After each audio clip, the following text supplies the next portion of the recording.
Bonjour et bienvenue à cette capsule portant sur le volet économique de la responsabilité sociale d'entreprise.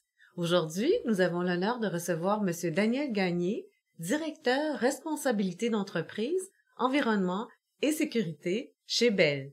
Alors bonjour Daniel. Bonjour Hélène. Merci beaucoup d'avoir accepté de présenter ce volet économique de la responsabilité sociale d'entreprise. Merci. Merci aussi. Est-ce possible donc de commencer en nous disant qu'est-ce que c'est le volet économique de la RSE? Selon moi, le volet économique se résume à essayer de créer de la valeur pour l'entreprise et pour la société par le fait même, tout en conciliant les aspects environnementaux, sociaux et dans les activités de l'entreprise. Donc, on vient de parler de valeur. Comment on génère cette valeur? En fait, quand on regarde au fil des ans, la valeur intrinsèque d'une compagnie a évolué. En fait, les firmes d'évaluation d'entreprise ont déterminé que la valeur d'une entreprise ne se limite pas seulement à sa santé financière, Oui. mais aussi à la façon dont elle gère ses enjeux environnementaux, sociaux et de gouvernance. Okay. En fait, dans les années 70, on attribuait environ 80%, grosso modo, de la valeur de l'entreprise à sa santé financière et seulement une vingtaine de pourcents sur les aspects intangibles de la compagnie. Quand même. Maintenant, en 2015, par exemple, cette situation-là a été renversée. On attribue plus de 80% de la valeur d'une entreprise à ses intangibles, tandis qu'on attribue seulement une vingtaine de pourcents à son aspect purement financier. Ah oui? Puis à quoi on attribue ce renversement? En fait, les aspects ESG, ESG pour environnement, social et gouvernance, oui. Permettent aux entreprises d'être mieux aptes à faire face à l'imprévu, sont plus résilientes. On peut aussi voir que ces entreprises-là vont faire un usage plus efficace des ressources, vont prendre un plus grand soin à leurs effectifs, vont mieux gérer leurs risques pour être en mesure de faire face aux imprévus de meilleure façon, vont être plus à l'écoute de leurs parties prenantes de façon générale, ce qui fait qu'en bout de ligne, tous ces éléments-là font en sorte que la compagnie va être mieux positionnée et ainsi, ça va avoir un impact positif sur sa santé financière par ricochet. Donc, Daniel, est-ce possible d'avoir des exemples concrets de ces intangibles? En quoi ça peut avoir un effet positif sur la performance financière de l'entreprise? Oui, en fait, j'utiliserais peut-être l'exemple de l'utilisation des ressources qu'on l'a énuméré tout à l'heure. Oui. Tout le monde va s'entendre que si on gaspille les ressources, ça coûte cher. On a un coût, oui. On a un coût. Inversement, si on est capable de l'éviter, on va améliorer notre performance financière. Donc, si on est capable d'identifier différents endroits dans notre chaîne d'activité, les endroits où on peut réduire l'utilisation des ressources ou la faire de façon plus efficace, on aura automatiquement une retombée positive sur les finances de l'entreprise. Oui. Si on parle par exemple d'emballage, un exemple concret, si on fait des emballages plus petits, on évite le gaspillage de la matière en soi. Un emballage plus petit va prendre moins d'espace aussi au niveau de l'entreposage. Il va prendre moins d'espace dans les camions de livraison, dans les trains, la façon qu'on choisira de les livrer. Tout ça, on peut voir facilement que les économies vont s'additionner tout au long de la chaîne. Ça va coûter moins cher d'achat de la matière pour faire l'emballage. Ensuite, moins cher au niveau de l'entreposage, au niveau du pied carré. Moins cher au niveau des carburants utilisés pour le transport. Mais aussi, chose qu'on réalise pas souvent, mais ça va coûter moins cher aussi au niveau du financement des programmes de récupération. Ah oui? Parce que les entreprises sont facturées sur le tonnage l'emballage qu'ils mettent en marché. Donc, ce sont toutes des économies qui peuvent s'accumuler tout au long de la chaîne. Donc, vous intervenez sur des éléments environnementaux, puis ultimement, vous vous apercevez que presque à tout coup, vous avez... On va avoir un impact positif sur l'aspect financier. C'est très intéressant. Ouais. C'est pour ça qu'on a aussi développé un programme d'approvisionnement responsable chez Bell où on intègre ces notions d'éco-critères pour l'emballage, mais aussi pour certains produits, pour réduire la quantité de matière qui est utilisée. Puis peut-être expliquer c'est quoi les éco-critères? On pourrait revenir à votre politique d'approvisionnement responsable. Ouais, dans nos éco-critères, ce qu'on fait, c'est qu'on identifie des critères qui vont toucher des aspects environnementaux, soit au niveau de la recyclabilité des matières utilisées, aussi certaines matières qu'on ne veut pas voir à cause de leur impact environnemental direct, comme les produits chlorés, des choses comme ça.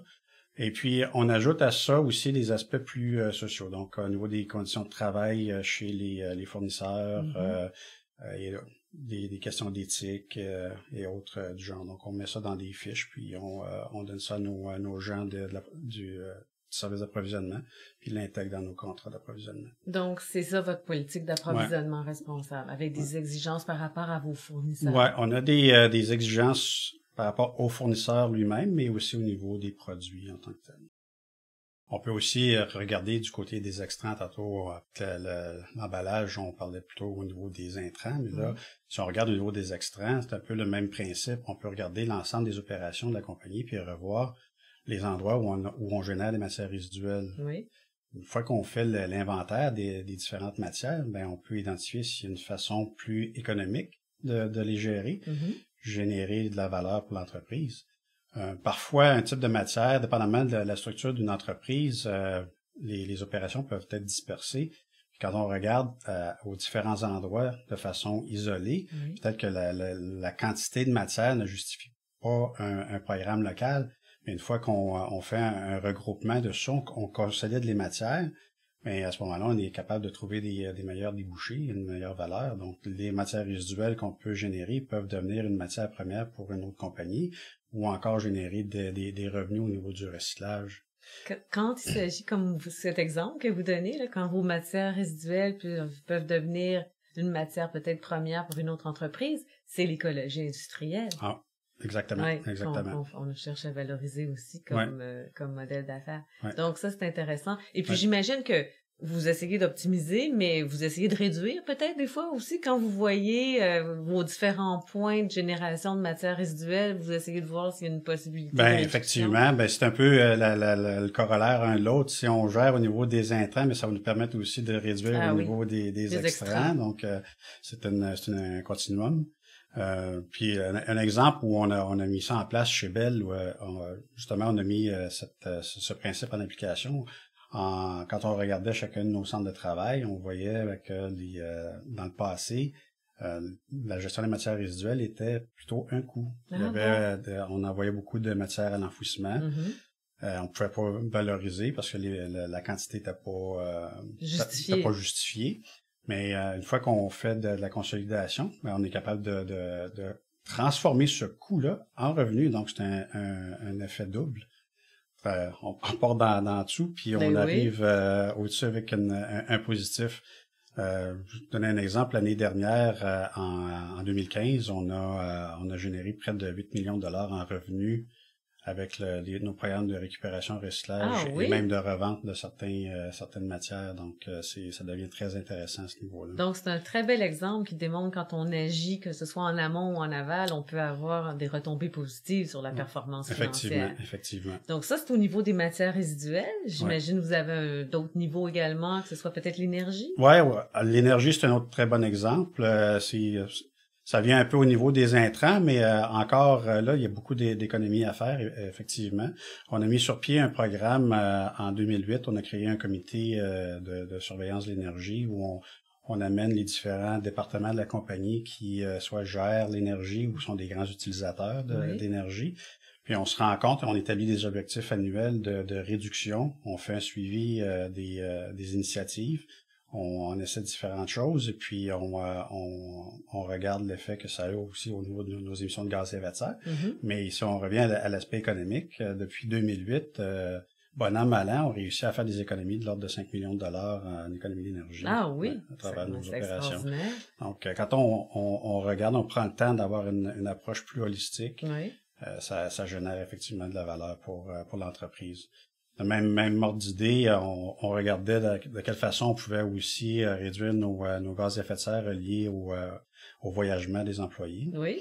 Donc, on a fait le constat qu'effectivement, on voyageait beaucoup, puis on a dans nos offres de services, on a des services, des équipements qui peuvent aider à faire une substitution du transport.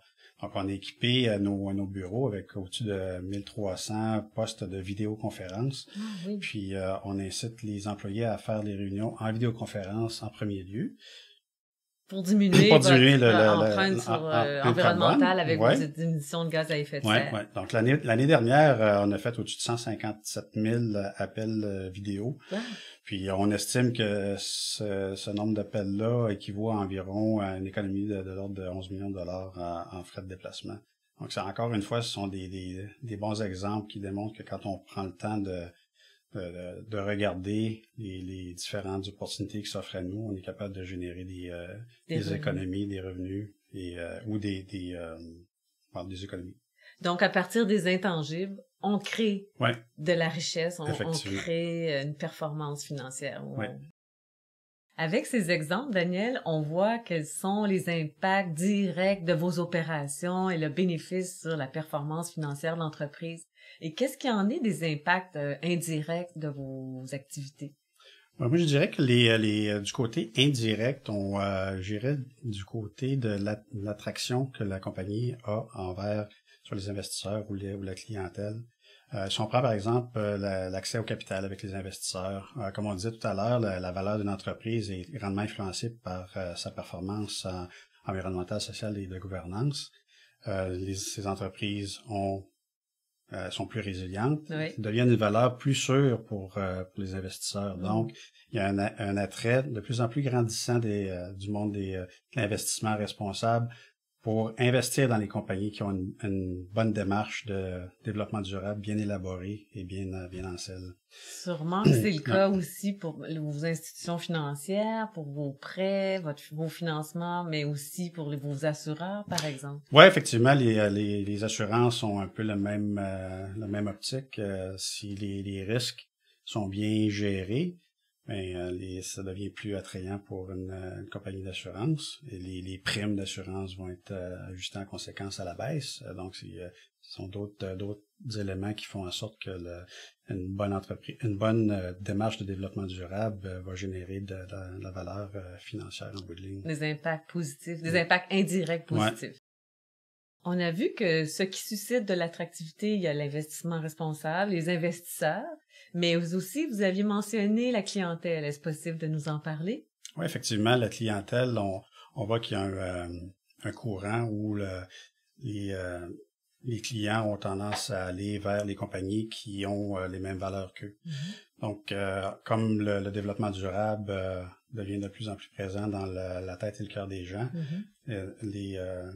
la clientèle aura tendance à aller vers les compagnies qui, à prix et services compétitifs, auront une meilleure démarche en développement durable. Donc, les aspects environnementaux, sociaux et économiques en ligne de compte constituent des éléments qui vont permettre d'attirer la clientèle vers la compagnie et par effet ricochet encore, effet indirect, mais les revenus vont suivre et donc un impact économique certain va s'en dégager.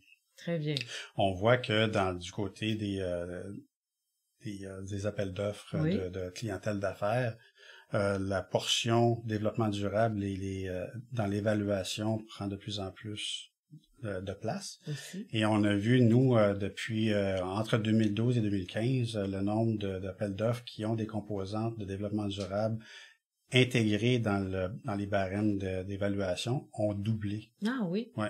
Donc c'est vraiment un courant qui est présent. Puis si on revient à ce que je disais tout à l'heure au niveau de notre politique d'approvisionnement responsable, c'est un peu l'image miroir parce que nous aussi, quand on fait affaire avec des fournisseurs, on intègre les aspects de développement durable. Mm-hmm. Donc c'est vraiment l'envers de la médaille. C'est-à-dire qu'en amont, vous faites imposer, si on peut dire, ces éléments, mais vous les exigez aussi de vos fournisseurs. Oui, donc c'est un écosystème dynamique, puis où dans lequel on voit que les aspects de développement durable prennent de plus en plus d'espace. Intéressant. Parmi les impacts positifs indirects, bon, vous nous avez parlé d'investissement responsable, les exigences de vos investisseurs, vous nous avez parlé de la clientèle, mais j'imagine que ça a un effet de rétention et même d'attractivité sur vos employés. Ben, c'est le même, c'est le corollaire. Les employés font partie de la société, étant donné que le développement durable est une valeur grandissante dans la société, bien, ça se reflète chez les employés aussi. Donc, les employés qui recherchent un emploi dans une entreprise, les employés potentiels qui cherchent un emploi en entreprise vont essayer de voir si l'entreprise a les mêmes valeurs qu'eux. Ben oui. Puis, une fois qu'ils auront fait cette sélection-là, une fois qu'ils sont à l'emploi de l'entreprise, bien, ils voient à quel point l'entreprise prend en considération tous ces éléments-là, ce qui devient un élément de fierté aussi pour l'employé. Donc, un meilleur niveau d'engagement, une meilleure rétention, moins d'absentéisme et tous les aspects de gestion des ressources humaines Oui. qui viennent avec. Donc, quand on attire et on retient les talents, ça coûte moins cher en frais de recrutement, de formation et tous les frais connexes qui s'en suivent. Donc, qui s'en dégagent effectivement, encore une fois, un avantage économique de pouvoir être en mesure d'attirer et de retenir les talents au sein de la compagnie. Et j'imagine que vos employés sont sollicités régulièrement pour toutes sortes d'idées, pour voir comment ils peuvent influencer ou contribuer à vous donner des idées pour améliorer autant la performance environnementale, de sécurité, oui. de gouvernance et de la performance financière. Oui, on a différents comités qui ont été mis en place pour aider à générer ces idées, mais aussi les mettre en œuvre par la suite. Donc, un bon niveau d'engagement des employés. Bravo. En terminant, Daniel, est-ce que vous auriez une recommandation à émettre pour nos auditeurs? Oui, en fait, je pense qu'il faut pas hésiter à commencer avec des programmes simples. Des programmes simples qui vont être capables de générer un peu de revenus ou des économies. Puis avec ces revenus ou ces économies-là, on peut réinvestir dans d'autres programmes plus élaborés et ainsi créer de la valeur tout au long de la démarche. Donc, une démarche étape par étape va générer des retombées durables pour la compagnie. Très bien. Merci beaucoup, Daniel, pour cette capsule. Ça fait plaisir. Donc, je vous remercie de votre écoute. Je vous invite à vous abonner à notre chaîne YouTube et je vous invite aussi à consulter notre site Internet pour voir toutes les autres capsules sur notre thème de la responsabilité sociale d'entreprise. Au revoir.